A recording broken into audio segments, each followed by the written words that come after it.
L'enveloppe contenant 50 000 € était posée sur la table de la cuisine quand je suis remonté de la cave. Mes mains tremblaient tellement que j'arrivais à peine à la tenir. Je venais de voir mon mari Henri chuchoter quelque chose à l'oreille de ma belle-fille Sophie, tous les deux s'écartant rapidement dès qu'ils m'ont vu apparaître dans l'embrasure de la porte. 40 ans de mariage. 40 ans à croire que je connaissais l'homme avec qui je partageais le lit chaque nuit. Et maintenant, en cette nuit glaciale de décembre à Lyon, tout s'effondrait comme un château de cartes. « Où étais-tu, Henri ?» ai-je demandé, essayant de garder une voix ferme tandis qu'il remontait les escaliers de la cave avec une expression que je n'avais jamais vue auparavant, un mélange de culpabilité et de désespoir. « Je vérifiais juste le chauffage, ma chérie. »« Tu sais comme il devient capricieux en hiver » a-t-il répondu, évitant mon regard. Ses mains étaient sales de quelque chose que je n'arrivais pas à identifier, et il y avait une tache étrange sur sa chemise bleu marine. Sophie est apparue juste derrière lui, rajustant nerveusement ses cheveux blonds. J'aidais simplement papa avec le chauffage. « Tu sais comme je suis douée avec ces trucs techniques » dit-elle en forçant un sourire qui n'atteignait pas ses yeux. Mais je connaissais chaque recoin de cette maison. Nous avions emménagé ici il y a 20 ans, quand Thomas était encore adolescent. Le chauffage se trouvait du côté opposé de la cave, près de la chaudière. Ils étaient dans la zone de stockage, où nous gardions les vieilles affaires de famille. « Le dîner est prêt » ai-je annoncé, sentant un nœud se former dans mon estomac. « Thomas, viens à table. » Mon fils est apparu du salon, où il était en train de regarder son portable. À 35 ans, il gardait cet air distrait qui m'inquiétait toujours. « Désolé, maman. Je résolvais quelques problèmes du travail. » Pendant le dîner, la tension était palpable. Henri, qui dominait normalement les conversations avec ses histoires de l'époque où il travaillait à la mairie, touchait à peine à sa nourriture. Sophie piquait son coq au vin avec sa fourchette, ses yeux sautant nerveusement entre moi et mon mari. Le silence pesant remplissait notre salle à manger familiale. Les bougies que j'avais allumées plus tôt créaient des ombres dansantes sur les murs tapissés de papier peint fleuri que j'avais choisi avec tant de soin il y a des années. La pluie battait toujours contre les hautes fenêtres de notre maison bourgeoise, et le vent faisait gémir les vieilles poutres apparentes au plafond. « Comment va le cabinet d'architecture, Thomas ?» ai-je demandé, tentant de briser ce silence gênant. « Eh bien, en fait, pas très bien, maman. Nous avons perdu quelques clients importants ce mois-ci. La situation est compliquée. » Sophie l'a rapidement interrompu, « Mais ne t'inquiète pas, belle-mère. Nous avons quelques idées pour résoudre ça. N'est-ce pas, Henri ?» Mon mari a failli s'étouffer avec son vin. « Oui, bien sûr. Il y a toujours des alternatives. » Quelque chose clochait vraiment. En 4 décennies de mariage, j'avais appris à lire chaque expression du visage d'Henri. Ce regard fuyant, la façon dont il jouait avec son alliance, des signes que je connaissais trop bien. J'observais attentivement leurs interactions. Sophie lançait des regards complices à Henri quand elle pensait que je ne regardais pas. Henri répondait par de petits hochements de tête presque imperceptibles.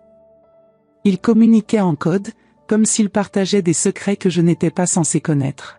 « Ce coq au vin est délicieux comme toujours, maman » a dit Thomas, essayant manifestement d'alléger l'atmosphère. « Merci, mon chéri. C'est la recette de ta grand-mère » ai-je répondu automatiquement, mais mon attention était entièrement focalisée sur le comportement étrange de Henri et Sophie. « Il faut que je prenne plus de vin dans la cave » a dit Henri en se levant brusquement de table. « Je viens avec toi » s'est immédiatement proposé Sophie, se levant déjà de sa chaise. « Ce n'est pas la peine, Sophie. Je peux y aller moi-même » ai-je répondu en me levant aussi. Mais ils avaient déjà quitté la salle à manger. J'ai entendu leurs pas descendre précipitamment les escaliers en bois qui menaient à la cave. Des pas pressés, comme s'ils fuyaient quelque chose. Je suis resté à table avec Thomas, qui continuait à être distrait par son portable. La pluie s'était intensifiée dehors, et le vent faisait trembler les fenêtres de la maison victorienne. Une atmosphère parfaite pour ce qui allait suivre. 5 minutes se sont écoulées. 10 minutes. 15 minutes. Où sont-ils, ai-je murmuré, plus pour moi-même que pour Thomas. Qui, a-t-il demandé sans lever les yeux de son portable. Ton père et Sophie. Ça fait un moment qu'ils sont descendus. Thomas a finalement levé les yeux vers moi. Peut-être qu'Henri lui montre ces vieilles bouteilles que tu gardes là-bas en bas. Mais je savais que ce n'était pas ça. Il y avait quelque chose dans leur empressement, dans la façon dont Sophie s'était proposée de l'accompagner, qui me mettait profondément mal à l'aise. Je n'arrivais plus à rester assise. Je me suis levée et je suis allée dans la cuisine, prétendant chercher le dessert. Mais en réalité, j'essayais d'entendre quelques bruits venant de la cave. Silence. Un silence trop lourd. J'ai marché jusqu'à la porte qui donnait accès aux escaliers de la cave. Elle était entr'ouverte, et un courant d'air froid remontait par les marches en bois. J'ai commencé à descendre, posant délicatement le pied pour ne pas faire de bruit. Quand je suis arrivé au milieu de l'escalier, j'ai entendu des voix qui chuchotaient.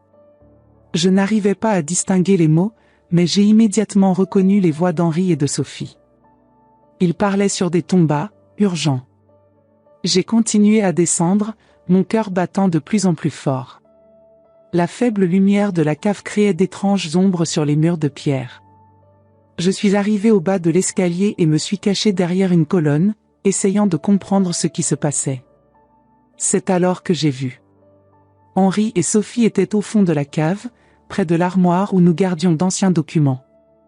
Mon mari tenait une grande enveloppe jaune, du type que nous utilisons pour ranger des papiers importants. Sophie était à côté de lui, et tous les deux examinaient le contenu de l'enveloppe avec des expressions tendues. « Tu es sûr qu'elle ne va pas s'en apercevoir ?» j'ai entendu Sophie chuchoter.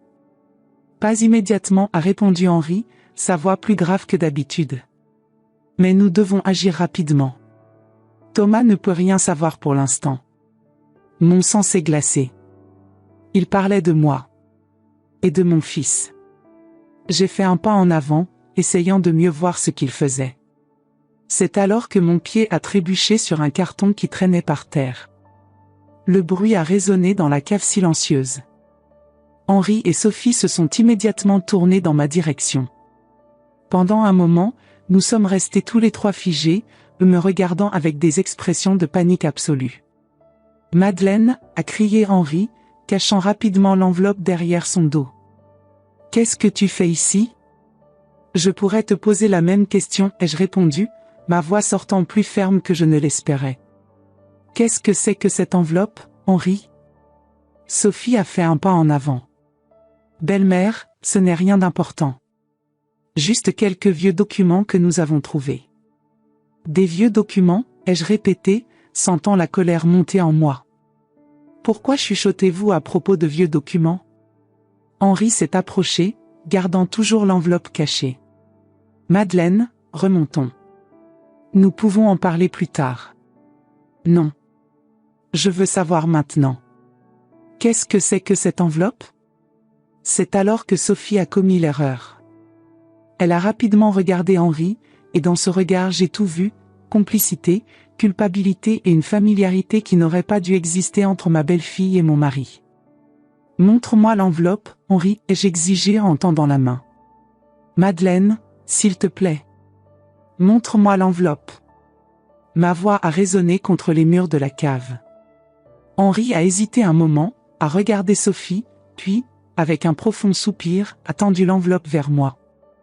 Mes mains tremblaient quand je l'ai prise. Elle était lourde, et j'ai senti qu'il y avait autre chose que des papiers à l'intérieur.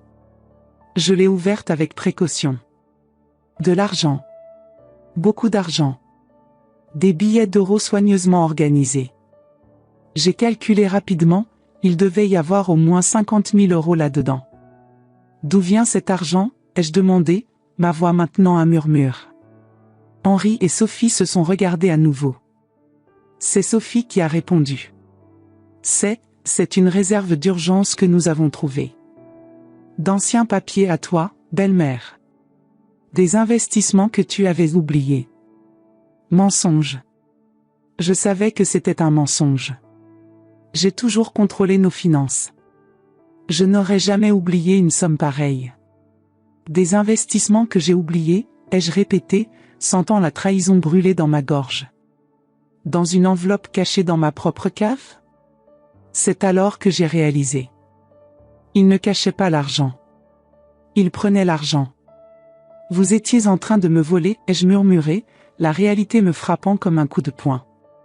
Non, a protesté Henri. Madeleine, tu ne comprends pas. Je comprends parfaitement, l'ai-je interrompu, ma voix gagnant en force. 40 ans de mariage. 40 ans à m'occuper de cette famille. Et vous, vous étiez en train de me voler. Sophie a fait un pas en avant, ses mains tendues dans un geste d'appel. Belle-mère, s'il te plaît, laisse-nous t'expliquer. Expliquer quoi? Comment vous avez planifié de me voler? Comment vous avez décidé de me trahir? Les larmes ont commencé à brûler mes yeux, mais je n'allais pas pleurer. Pas devant eux. Remontez, ai-je ordonné, ma voix tranchante comme la glace. Remontez maintenant. Nous avons marché en silence dans les escaliers. Je tenais fermement l'enveloppe, sentant le poids non seulement de l'argent, mais de la trahison que je venais de découvrir. Quand nous sommes arrivés dans la cuisine, Thomas était toujours assis à table, ignorant tout ce qui venait de se passer. « Maman, où étiez-vous? Le dessert ?» Je me suis arrêté au milieu de la cuisine, tenant toujours l'enveloppe. Henri et Sophie étaient derrière moi, comme des criminels attendant leur sentence. « Thomas, ai-je dit, ma voix contrôlée mais ferme. Il faut que tu partes. »« Comment ça, maman ? » ?»« Il faut que tu partes maintenant. Rentre chez toi. Je t'appellerai plus tard. » Thomas m'a regardé, puis a regardé Henri et Sophie.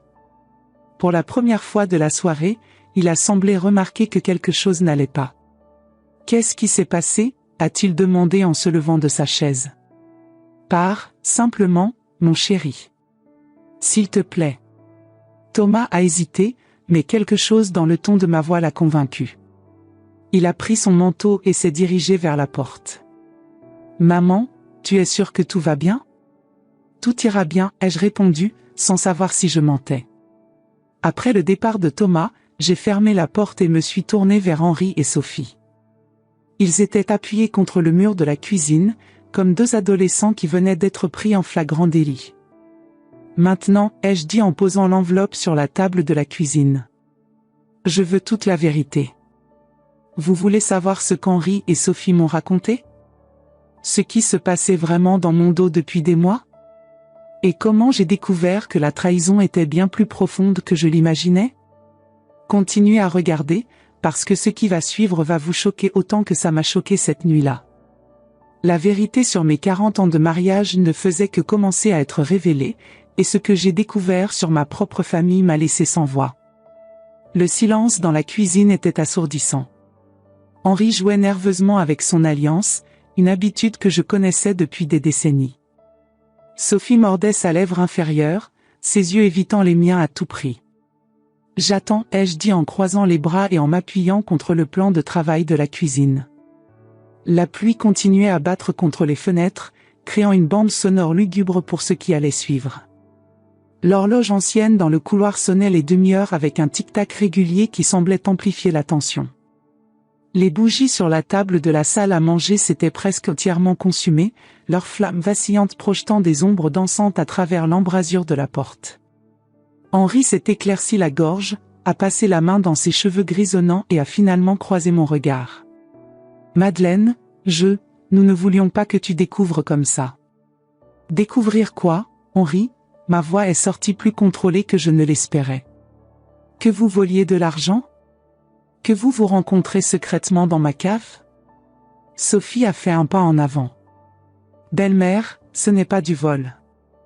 Nous pouvons tout expliquer. » Alors expliquez, l'ai-je interrompu en tapant la paume de ma main sur la table.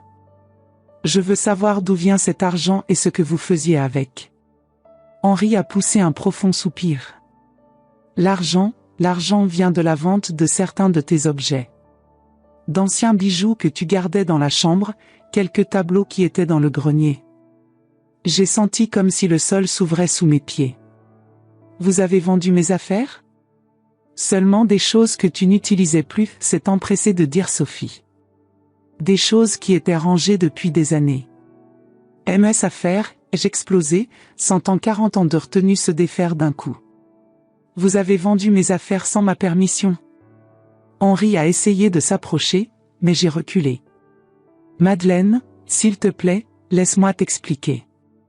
Thomas a de sérieux problèmes financiers. Le cabinet d'architecture est pratiquement en faillite. Il va tout perdre. Et qu'est-ce que ça a à voir avec la vente de mes bijoux? Nous voulions l'aider, a dit Sophie, sa voix presque un murmure. Nous ne pouvions pas laisser Thomas tout perdre.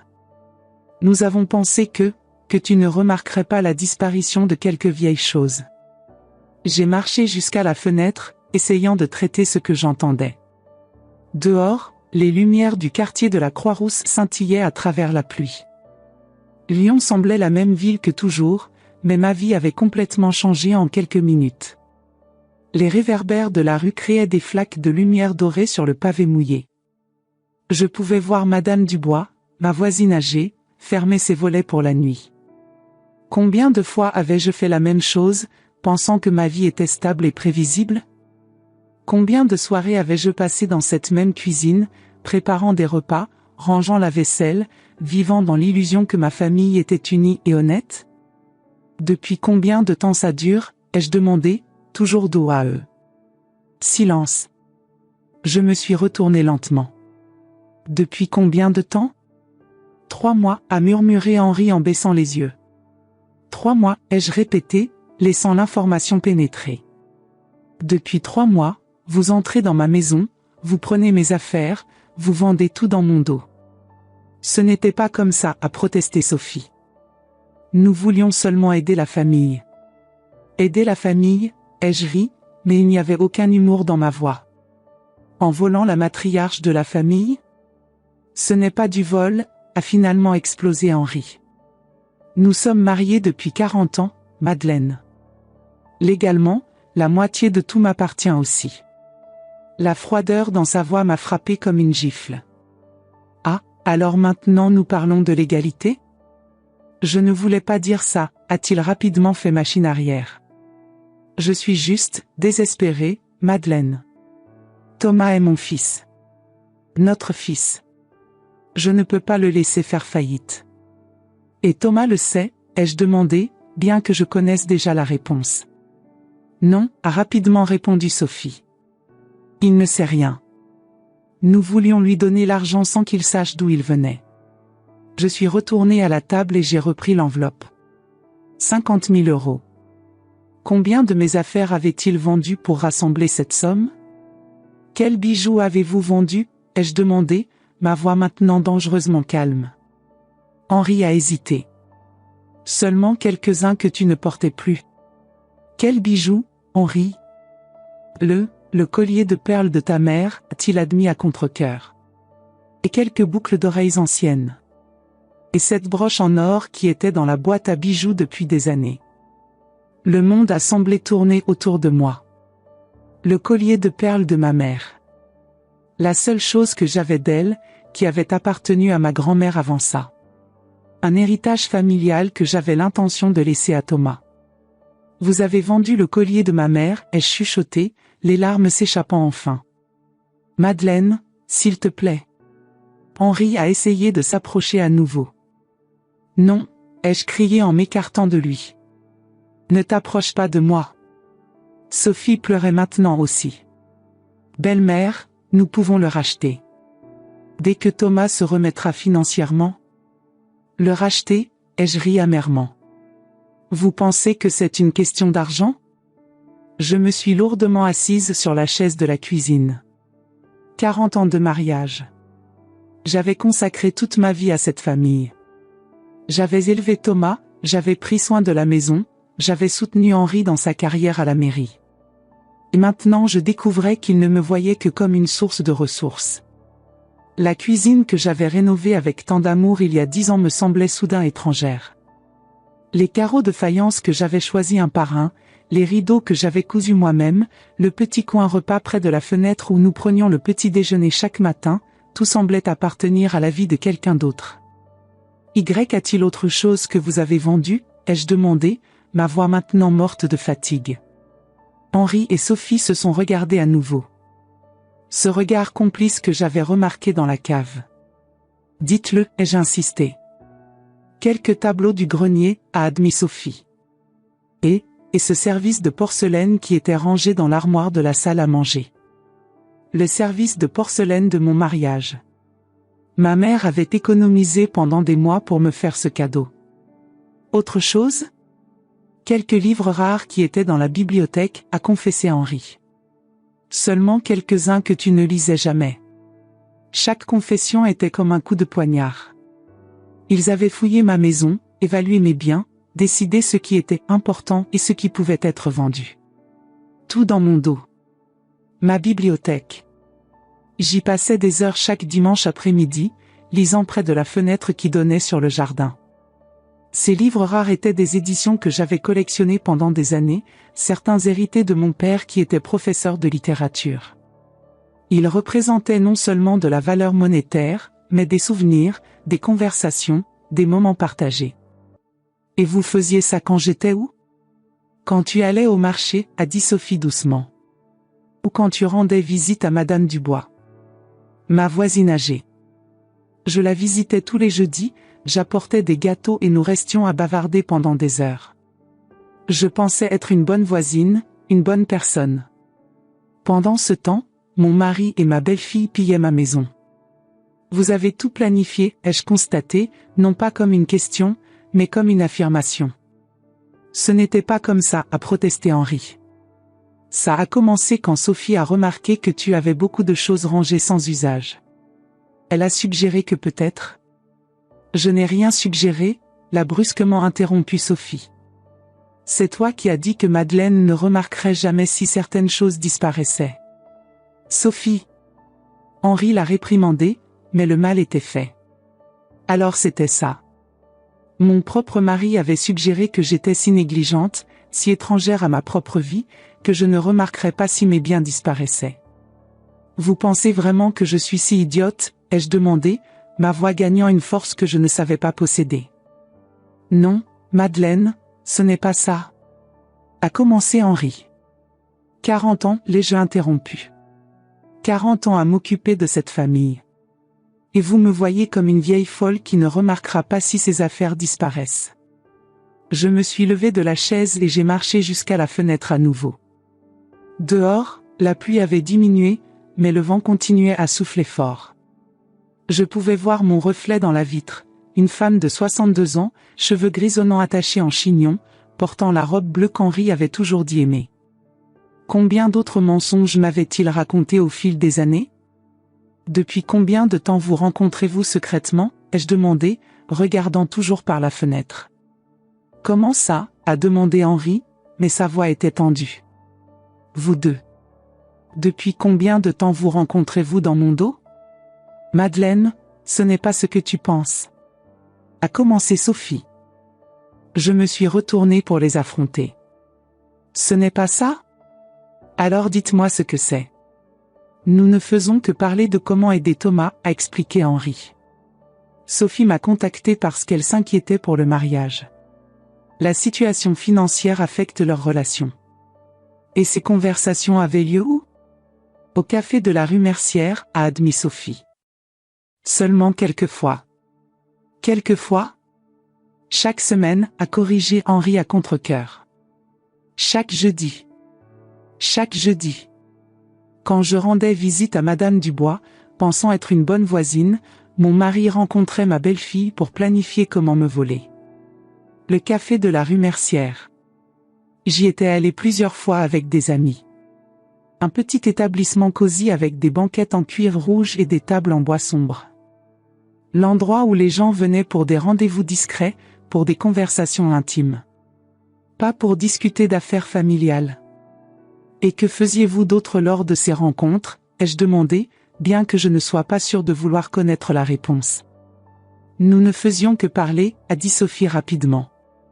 De la famille, de comment aider Thomas. De comment je suis assez bête pour ne pas remarquer que mes affaires disparaissent. Aucun des deux n'a répondu. Je suis retourné à la table et j'ai repris l'enveloppe. 50 000 euros. Le prix de mes souvenirs, de ma confiance, de mon mariage. Le silence s'éternisait. Je pouvais entendre la vieille maison craquer autour de nous, les bruits familiers qui m'avaient accompagné pendant des décennies et qui maintenant semblaient étrangers, hostiles même. Le réfrigérateur qui ronronnait dans le coin, le radiateur qui cliquetait, la pendule du couloir qui continuait son tic-tac imperturbable.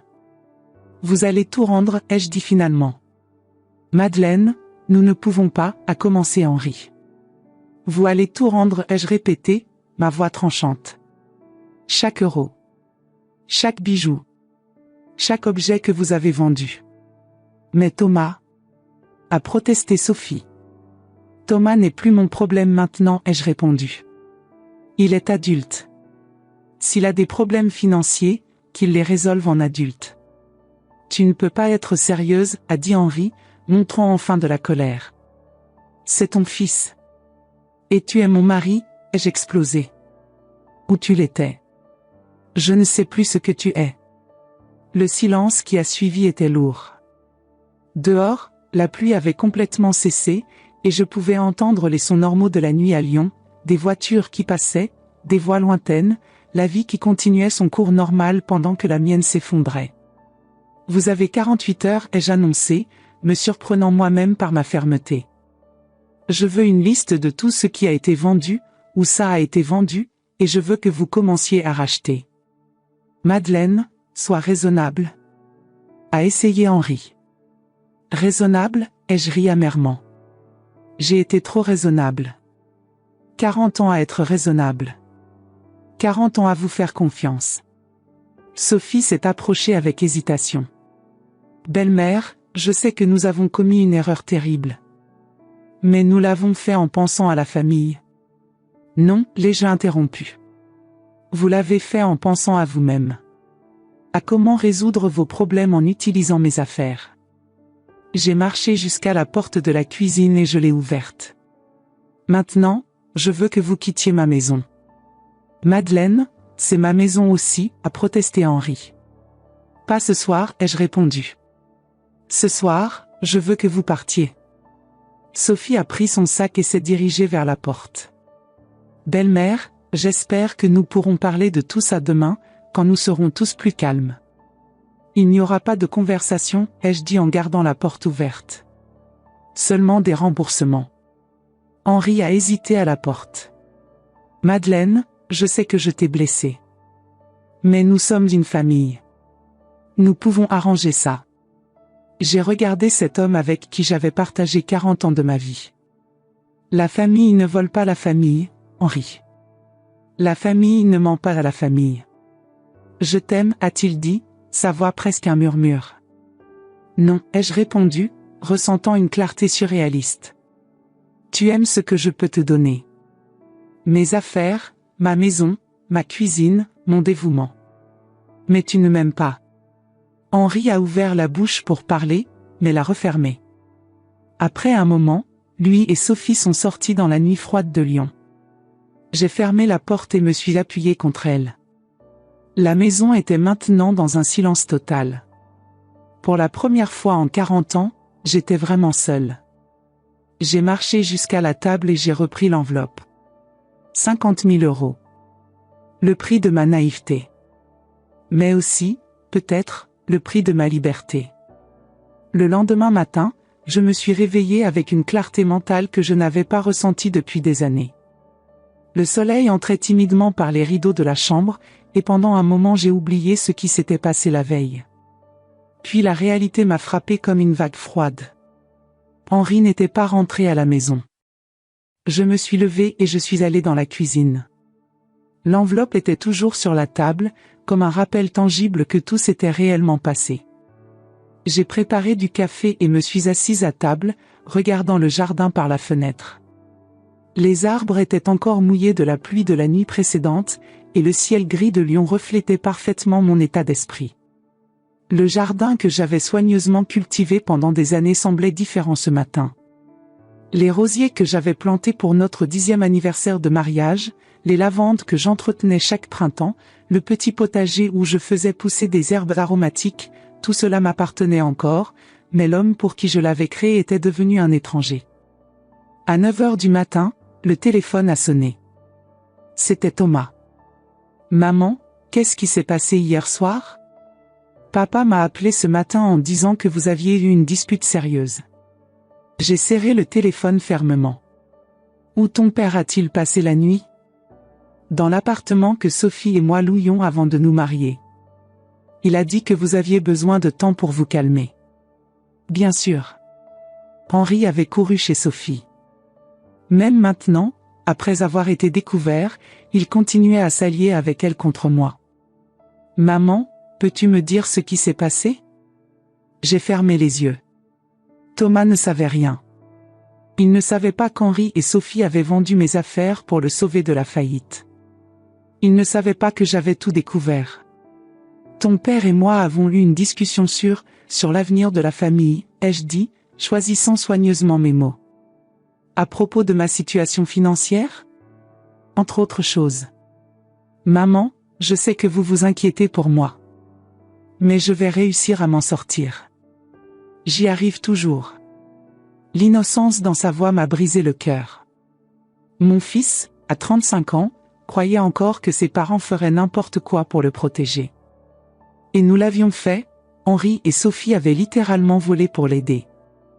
Thomas, je dois te poser une question. Ces derniers mois, Sophie ou ton père t'ont-ils proposé une aide financière? Pas directement. Mais Sophie a dit qu'elle pourrait peut-être obtenir un prêt de sa famille. Pourquoi? Un autre mensonge. Sophie n'avait pas de famille avec de l'argent. Elle m'avait raconté plusieurs fois que ses parents étaient retraités et vivaient modestement à Marseille. Simple curiosité, ai-je menti?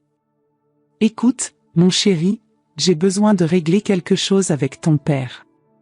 Peux-tu me donner quelques jours? Bien sûr, maman. Mais si tu as besoin de parler. Je sais. Merci, Thomas. Après avoir raccroché, je suis restée assise dans la cuisine silencieuse pendant longtemps. Puis j'ai pris une décision. Si Henri et Sophie voulaient jouer avec des mensonges, j'avais besoin de connaître toute la vérité. J'ai pris l'enveloppe et j'ai conduit jusqu'au centre de Lyon. Je connaissais un évaluateur d'antiquités rue Auguste Comte, Monsieur Beaumont, qui avait travaillé avec nous il y a des années quand j'avais hérité de quelques affaires de ma tante. Si quelqu'un pouvait m'aider à découvrir où mes affaires avaient été vendues, c'était lui. Le trajet à travers les rues pavées de Lyon m'a donné le temps de réfléchir. Je connaissais chaque coin de cette ville, les traboules secrètes du vieux Lyon, les pentes de la Croix-Rousse où nous nous promenions le dimanche, les quais du Rhône où Henri et moi avions eu tant de conversations au fil des années. Maintenant, tout cela semblait appartenir à une autre vie, à une autre femme qui avait existé avant cette révélation. Madame Monténégro, s'est-il exclamé quand je suis rentré dans la petite boutique remplie d'objets anciens. Quel plaisir de vous voir après si longtemps. Bonjour, Monsieur Beaumont. J'ai besoin de votre aide pour une affaire délicate. J'ai expliqué la situation, en omettant les détails les plus personnels. J'ai dit seulement que certains objets de famille avaient été vendus sans ma connaissance et que je voulais les localiser. Ah, c'est plus courant qu'on ne l'imagine, a-t-il dit en secouant la tête. Surtout avec des familles en difficulté financière. Laissez-moi passer quelques coups de fil. En 2 heures, Monsieur Beaumont avait retracé plusieurs de mes pièces. Le collier de perles de ma mère avait été vendu à un collectionneur privé à Paris. Les boucles d'oreilles anciennes étaient dans une boutique d'antiquités à Marseille. Le service de porcelaine avait été vendu dans une vente aux enchères en ligne. Et il y a autre chose, a-t-il dit en hésitant. Certains objets ont été vendus régulièrement au cours des 6 derniers mois. Pas 3 mois comme il vous l'avait dit. 6 mois. Il mentait aussi là-dessus. Il y a plus, a continué Monsieur Beaumont en consultant ses notes. La personne qui vendait ces objets, c'était toujours la même femme. Blonde, autour de la trentaine. Elle se présentait comme Sophie Monténégro. Mon sang s'est glacé. Sophie utilisait mon nom de famille pour vendre mes affaires. Et elle venait toujours accompagnée? Pas toujours. Mais ces derniers temps, oui. Un homme plus âgé, cheveux grisonnants. Il semblait intime. Intime. Le mot a résonné dans mon esprit pendant que je rentrais à la maison. Henri et Sophie n'étaient pas seulement complices dans le vol. Il y avait quelque chose de plus entre eux. Les informations de M. Beaumont tourbillonnaient dans ma tête. 6 mois de trahison systématique. Sophie utilisant mon nom comme si elle avait le droit de se faire passer pour moi. Et cette description de leur comportement intime confirmait les soupçons qui grandissaient en moi depuis la veille. Quand je suis arrivée à la maison, j'ai trouvé Henri assis dans le salon, comme si rien ne s'était passé. « Où étais-tu » a-t-il demandé sans lever les yeux du journal. En train de découvrir la vérité, ai-je répondu en jetant les notes de M. Beaumont sur la table basse. Henri a regardé les papiers et a pâli. « Madeleine, je peux t'expliquer. » 6 mois, Henri. Pas 3. 6 mois que vous me volez. J'allais te le dire. Et Sophie utilisant mon nom de famille pour vendre mes affaires? Ça aussi tu allais me le dire? Henri s'est levé, passant ses mains dans ses cheveux. Elle n'a utilisé le nom de famille que parce que nous avons pensé que ce serait plus facile. Plus facile pourquoi? Pour m'humilier encore plus? Il ne s'agit pas d'humiliation. Alors de quoi s'agit-il? Ai-je crié, toute la colère accumulée explosant. De la façon dont vous deux vous amusez à mentir à l'idiote de Madeleine? Arrête de te traiter d'idiote. Pourquoi? C'est comme ça que vous me voyez. Henri s'est approché de moi, ses yeux bleus montrant une émotion que je n'arrivais pas à identifier. Madeleine, tu ne comprends pas. Sophie et moi, nous nous inquiétons pour toi. Vous vous inquiétez pour moi en me volant? Ce n'est pas du vol. C'est une redistribution familiale. J'ai ri amèrement. Redistribution familiale? Quel joli terme pour trahison. Ce n'est pas de la trahison, a-t-il explosé. C'est de l'amour. De l'amour pour notre famille. L'amour, ai-je chuchoté. Tu appelles ça de l'amour? Henri s'est arrêté, réalisant ce qu'il venait de dire. Madeleine, je ne voulais pas dire. Non, l'ai-je interrompu, une clarté terrible s'emparant de moi. Tu voulais dire exactement ça. Toi et Sophie faites ça par amour.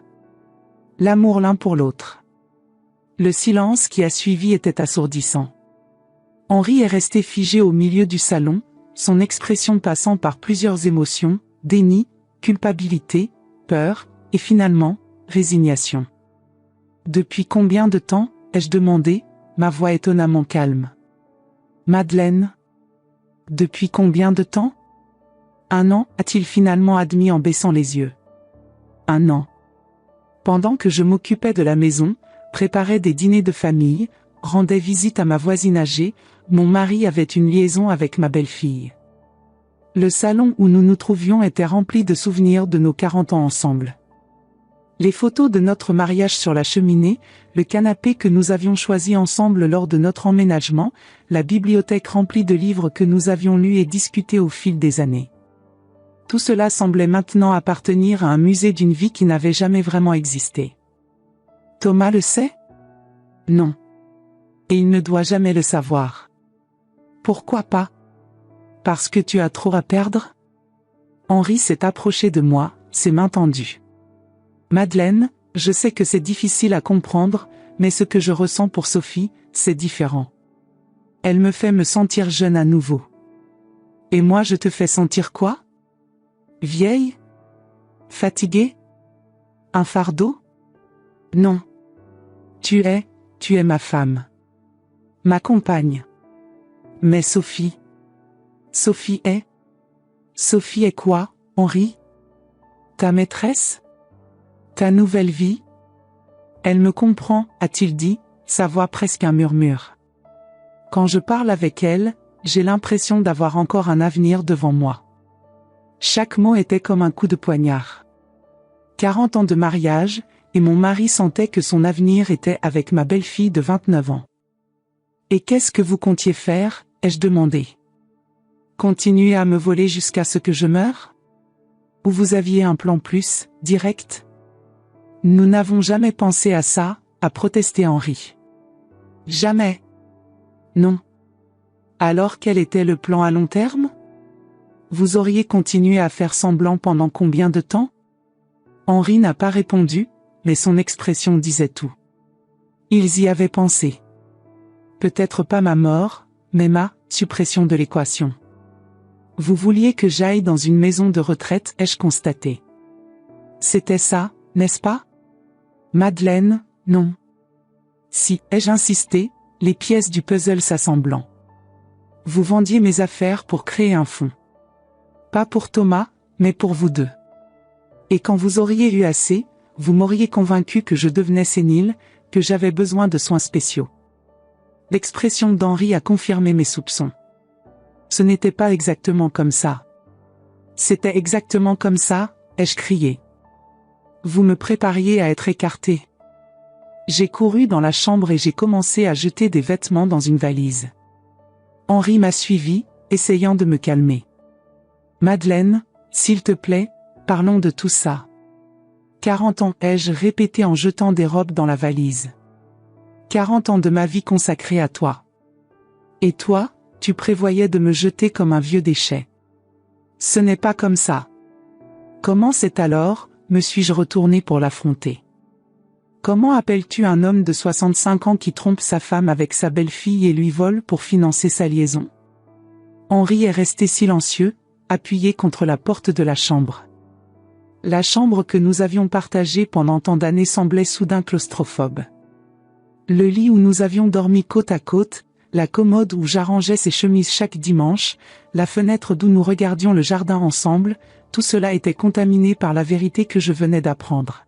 « Où vas-tu » a-t-il demandé quand j'ai fermé la valise. « À l'hôtel » ai-je répondu. « Le temps de décider quoi faire du reste de ma vie. »« Madeleine, c'est ta maison. » « Ce n'est plus ma maison, l'ai-je interrompu. C'est la maison où j'ai été trahi, volé et humilié. Je ne peux plus regarder ces murs sans voir des mensonges. J'ai pris la valise et me suis dirigé vers la porte. Henri a essayé de tenir mon bras, mais je me suis dégagé. « Et Sophie » ai-je demandé en m'arrêtant à la porte. « Où est-elle maintenant ?»« Chez elle. »« En train d'attendre ?»« D'attendre quoi ? Que je disparaisse convenablement ? D'attendre de pouvoir te parler. Pour t'expliquer. Il n'y a pas d'explication pour ça, Henri. Il n'y a pas de justification pour ce que vous avez fait. Je suis sorti de la maison et je suis monté dans la voiture. Pendant que je conduisais dans les rues de Lyon, passant par les endroits où j'avais vécu toute ma vie, j'ai ressenti un mélange étrange de dévastation et de soulagement. Dévastation par la découverte que ma vie avait été un mensonge. Soulagement de connaître enfin la vérité. À l'hôtel, je me suis assise sur le lit et j'ai appelé Thomas. « Maman ? Comment vas-tu ? Thomas, je dois te dire quelque chose sur ton père et Sophie. » Qu'est-ce qui s'est passé ? Et alors, le cœur brisé mais la voix ferme, j'ai raconté à mon fils toute la vérité sur son mariage, sur son père, et sur comment notre famille était devenue une farce. 3 jours plus tard, j'étais assise dans le bureau de Maître Dubois, mon avocat, avec une pile de documents devant moi. Thomas était à mes côtés, digérant encore tout ce que je lui avais raconté. « Alors c'est vrai ?» a-t-il demandé pour la 10e fois. « Sophie et papa, depuis 1 an ?»« C'est vrai, mon chéri. » Thomas s'est passé les mains sur le visage. « Et il vendait tes affaires pourquoi exactement ? » Au début pour t'aider, j'expliquais. Mais j'ai ensuite découvert que c'était plus que ça. C'était pour financer leur nouvelle vie. Maître Dubois, un homme de 60 ans qui connaissait notre famille depuis des décennies, a ajusté ses lunettes et regardé les documents. Le bureau était situé dans un bel immeuble haussmannien près de la place Bellecour. Les murs étaient tapissés de livres de droit reliés en cuir, et de grandes fenêtres donnaient sur la cour intérieure pavée. C'était dans ce même bureau que j'avais signé mon contrat de mariage avec Henri 40 ans plus tôt, pleine d'espoir et d'amour. L'ironie n'échappait à personne. Madame Montenegro, sur la base de ce que vous m'avez raconté, nous avons plusieurs options légales. Nous pouvons poursuivre pour vol, pour usage frauduleux d'identité, et certainement demander le divorce pour adultère. Je veux tout, ai-je dit, me surprenant moi-même par ma détermination. Je veux poursuivre les deux et je veux le divorce. Thomas m'a regardé avec inquiétude. Maman, tu es sûre? Je veux dire, je sais que papa a fait quelque chose de terrible, mais, ce sont 40 ans de mariage. Exactement, ai-je répondu. 40 ans qu'il a jeté à la poubelle pour une femme de 29 ans. Et concernant l'argent récupéré, a demandé Maître Dubois. J'ai déjà réussi à racheter quelques pièces grâce à Monsieur Beaumont. Le collier de ma mère, heureusement, le collectionneur a accepté de le revendre. Ça m'a coûté le double de ce qu'ils ont reçu, mais j'ai récupéré. Les négociations pour récupérer le collier avaient été douloureuses. Le collectionneur parisien, un homme élégant dans la soixantaine, avait été compréhensif quand je lui avais expliqué la situation. Mais voir le collier de ma mère dans les mains d'un étranger, savoir qu'il avait été vendu dans mon dos par les personnes en qui j'avais le plus confiance, m'avait brisé le cœur une fois de plus. Et les 50 000 € que vous avez trouvés? J'ai regardé Thomas. Cet argent va te revenir, mon chéri. Légitimement. Pour t'aider avec le cabinet. Maman, je ne peux pas accepter. Tu peux et tu vas accepter. C'est mon argent, le résultat de la vente de mes affaires. Si c'est pour aider quelqu'un de la famille, que ce soit directement, sans mensonge. Maître Dubois a pris quelques notes. Et concernant le partage des biens dans le divorce? Je veux garder la maison. Henri peut garder sa retraite et la moitié des économies. Mais la maison est à moi. Cela peut être compliqué. La maison est à mon nom, l'ai-je interrompu. C'était un héritage de ma famille. Henri n'a été ajouté comme copropriétaire qu'après 5 ans de mariage. Mais le document original est à mon nom. Thomas m'a regardé avec surprise. Je ne savais pas ça. Il y a beaucoup de choses que vous ne saviez pas sur moi, ai-je répondu. J'ai passé 40 ans à n'être que la femme d'Henri et la mère de Thomas. Mais j'existais avant vous, et je continuerai à exister après. Maître Dubois a souri. Madame Montenegro, je pense que votre mari a sous-estimé à qui il avait affaire. Quand nous sommes sortis du bureau de l'avocat, Thomas et moi sommes allés prendre un café dans un petit bistrot près de la cathédrale de Lyon. Le soleil était fort pour décembre, et j'avais l'impression de voir la ville avec des yeux nouveaux. Les rues de Lyon grouillaient de leur activité habituelle. Des touristes prenaient des photos devant la basilique de Fourvière qui se dressait majestueusement sur la colline, des étudiants se pressaient vers l'université, des familles se promenaient le long des quais du Rhône. La vie continuait, normale et prévisible, pendant que la mienne subissait une transformation radicale. « Maman, puis-je te poser une question ?» a dit Thomas en remuant le sucre dans son café. « Bien sûr. Tu vas bien? Je veux dire, considérant tout ce qui s'est passé? » J'ai réfléchi à la question pendant un moment. Tu sais, Thomas, pendant des années je me suis senti comme si je disparaissais. Comme si je n'étais qu'une extension de la vie des autres. L'épouse qui s'occupe de la maison, la mère qui s'inquiète, la belle-fille qui rend visite aux beaux-parents. Plus jamais Madeleine. Et maintenant? Maintenant je me sens vivante. Pour la première fois depuis des décennies, je me sens vivante. Thomas a souri tristement. Je suis désolé que tout ça soit arrivé. Et je suis désolé pour Sophie. Elle a fait son choix, ai-je dit en couvrant sa main de la mienne. Et tu vas faire le tien. Je l'ai déjà fait. J'ai rompu avec elle hier. J'ai regardé mon fils, voyant pour la première fois l'homme fort qu'il était devenu. Comment a-t-elle réagi? Elle a pleuré. Elle a dit qu'elle m'aimait, que la liaison avec papa était une erreur.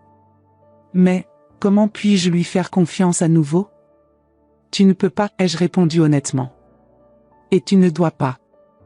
Nous sommes restés silencieux un moment, observant les gens passer dans la rue.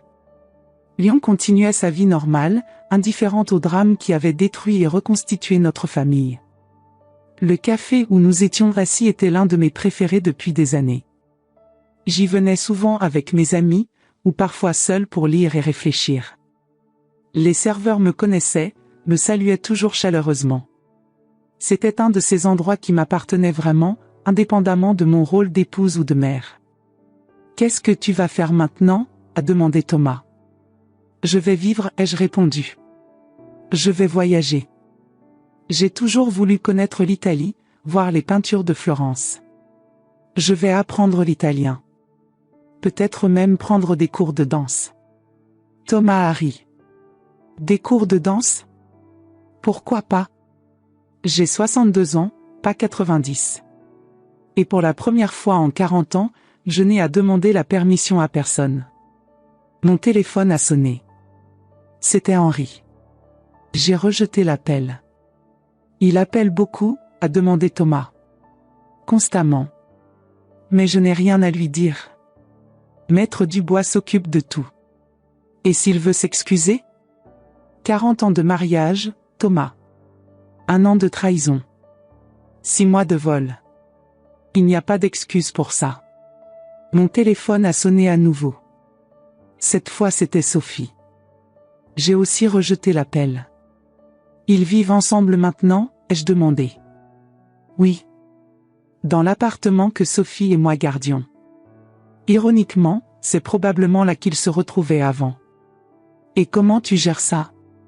Thomas a soupiré. « C'est étrange. J'ai perdu ma femme et j'ai découvert que mon père n'est pas celui que je pensais qu'il était. Mais aussi, je me sens libre aussi. Comme toi. » J'ai souri à mon fils. Peut-être que c'est ce dont notre famille avait besoin. Un peu d'honnêteté.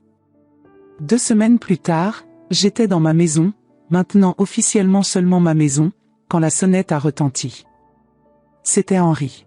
« Puis-je entrer ?» a-t-il demandé, paraissant plus vieux que je ne l'avais jamais vu. « Non » ai-je répondu à travers la porte entr'ouverte. Tout ce qui doit être dit peut l'être à travers les avocats. « Madeleine, s'il te plaît. Juste 5 minutes. » Pourquoi ? Pour m'excuser. Tes excuses ne vont pas me rendre 40 ans de ma vie, Henri. Je sais. Mais j'ai besoin que tu saches que je n'ai jamais voulu te faire mal comme ça. Tu ne voulais pas me faire mal, j'ai ouvert la porte complètement, ma colère revenant. Tu as eu une liaison avec ma belle-fille, tu as volé mes affaires, tu m'as menti pendant des mois, et tu ne voulais pas me faire mal ? Henri a baissé les yeux. Je me suis perdu. Quand j'ai mieux connu Sophie, quand nous avons commencé à parler. Arrête, l'ai-je interrompu. Je ne veux pas entendre comment tu es tombé amoureux de ma belle-fille. Garde ça pour ton thérapeute. Madeleine, peux-tu me pardonner un jour ? J'ai regardé l'homme avec qui j'avais partagé la plus grande partie de ma vie. Il semblait plus petit maintenant, plus fragile. La trahison nous avait vieillis tous les deux. Henri portait la même veste en tweed que je lui avais offerte pour son anniversaire il y a 3 ans. Ses chaussures étaient cirées comme toujours, il avait gardé cette habitude militaire de sa jeunesse. Mais son regard était différent, hanté par la culpabilité et quelque chose qui ressemblait à du regret. Ou peut-être seulement à la peur de ce qu'il avait perdu. Je ne sais pas, ai-je répondu honnêtement. Peut-être qu'un jour je pourrai pardonner. Mais je n'oublierai jamais. Et je ne t'accepterai jamais de retour dans ma vie. Et si Sophie et moi nous séparons ? Henri, tu as brûlé un pont de 40 ans pour une femme de 29 ans. Si tu romps avec elle, ce sera pour ta conscience, pas pour moi. J'ai fermé la porte et me suis appuyé contre elle. De l'autre côté, j'ai pu entendre Henri rester debout pendant quelques minutes avant de s'éloigner. Cette nuit-là, j'ai appelé une agence de voyage. J'ai réservé un voyage de 3 semaines en Italie. Rome, Florence, Venise. Des endroits dont j'avais toujours rêvé. Je me suis aussi inscrite à des cours d'italien à l'Alliance française, oui, à des cours de danse dans un studio du centre de Lyon. L'inscription au cours de danse avait été un moment particulièrement libérateur. Le studio était situé dans une ancienne usine de soie rénovée dans le quartier de la Croix-Rousse. Quand j'ai poussé la porte vitrée et vu les danseurs de tous âges répéter leurs mouvements, j'ai senti quelque chose se réveiller en moi que je croyais endormi depuis des décennies. 3 mois plus tard, j'étais dans un café à Florence, dessinant les gens qui passaient sur le Ponte Vecchio. J'avais découvert que j'avais du talent pour le dessin, quelque chose que je n'avais jamais eu le temps d'explorer quand j'étais occupée à être épouse et mère. Mon téléphone a sonné. C'était Thomas. Maman. Comment va l'Italie? Bellissima, ai-je répondu, pratiquant mon italien. Comment vont les choses là-bas? Bien. Le cabinet se remet grâce à ton aide. Et, j'ai des nouvelles. Quel genre de nouvelles? J'ai rencontré quelqu'un. Une architecte qui travaille sur des projets de développement durable. Elle est différente. J'ai souri, observant un couple de personnes âgées marchant main dans la main sur le pont. Différente comment? Honnête. Directe. Elle me fait rire. Alors je l'aime déjà. Et papa? Thomas, je ne veux pas savoir ce qui concerne ton père. Je sais que tu ne veux pas. Mais j'ai pensé que tu devrais savoir qu'il a rompu avec Sophie. J'ai ressenti une pointe de quelque chose, pas de la satisfaction, exactement, mais un sentiment de justice cosmique. Comment tu l'as su? Il m'a appelé. Il a dit qu'il avait commis la plus grosse erreur de sa vie et qu'il avait perdu tout ce qui comptait. Et qu'est-ce que tu lui as dit? Que certains ponts, une fois brûlés, ne peuvent pas être reconstruits. Mon fils sage, ai-je murmuré, fier. Après avoir raccroché, j'ai continué à dessiner.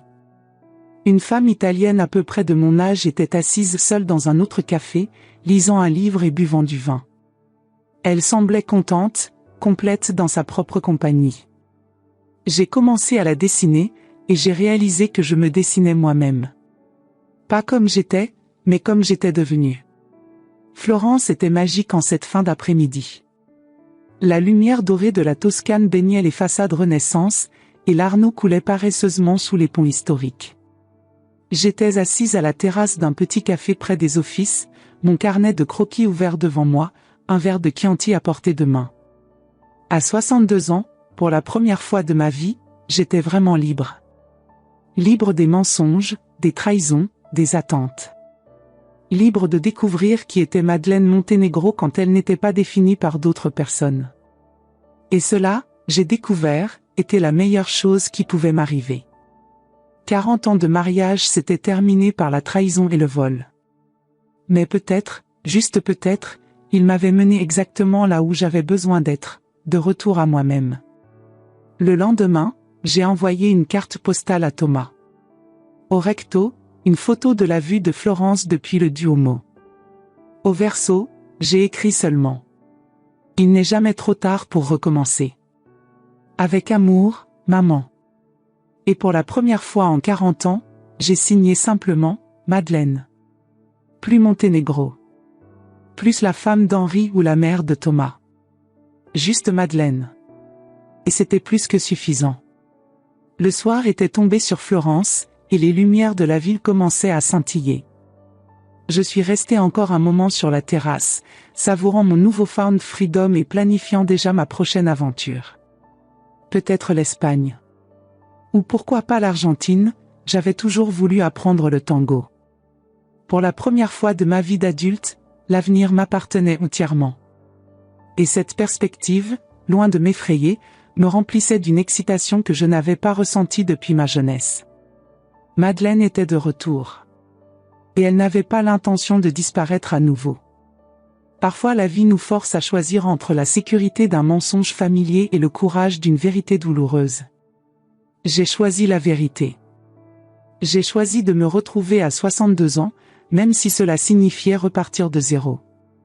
Je sais que beaucoup d'entre vous qui m'écoutez vivent peut-être quelque chose de similaire. Vous avez peut-être l'impression d'avoir perdu votre propre identité au fil des années. Vous avez peut-être découvert des trahisons que vous pensiez ne jamais vous arriver. Ou peut-être avez-vous simplement l'impression que la vie est passée et que vous êtes resté en arrière, prenant soin de tout le monde sauf de vous-même. Je veux que vous sachiez, il n'est jamais trop tard pour recommencer. Il n'est jamais trop tard pour dire « ça suffit » quand on nous traite comme invisibles. Et jamais, jamais il n'est trop tard pour redécouvrir qui nous sommes quand personne ne regarde. Sur ma chaîne, je partage des histoires vraies de femmes qui, comme moi, ont trouvé des forces là où elles pensaient qu'il n'y avait plus rien. Des femmes qui ont découvert que la seconde moitié de la vie peut être encore plus intense que la première. Si mon histoire vous a touché, laissez un commentaire en me disant « Auriez-vous eu le même courage ? Que auriez-vous fait à ma place ?» N'ayez pas peur de partager vos propres expériences. Parfois, un mot de nous peut être exactement ce qu'une autre personne a besoin d'entendre pour trouver sa propre force. Et si vous voulez continuer à suivre ces histoires de recommencement, de femmes qui ont refusé d'accepter moins que ce qu'elles méritent, abonnez-vous à la chaîne et activez la petite cloche. Parce que tant qu'il y aura une de nous prête à raconter sa vérité, il y aura de l'espoir pour toutes. Souvenez-vous, vous n'êtes pas seulement des mères, des épouses ou des aidantes. Vous êtes Madeleine, vous êtes Marie, vous êtes Anne. Vous avez un nom propre et une histoire unique qui mérite d'être vécue jusqu'au bout.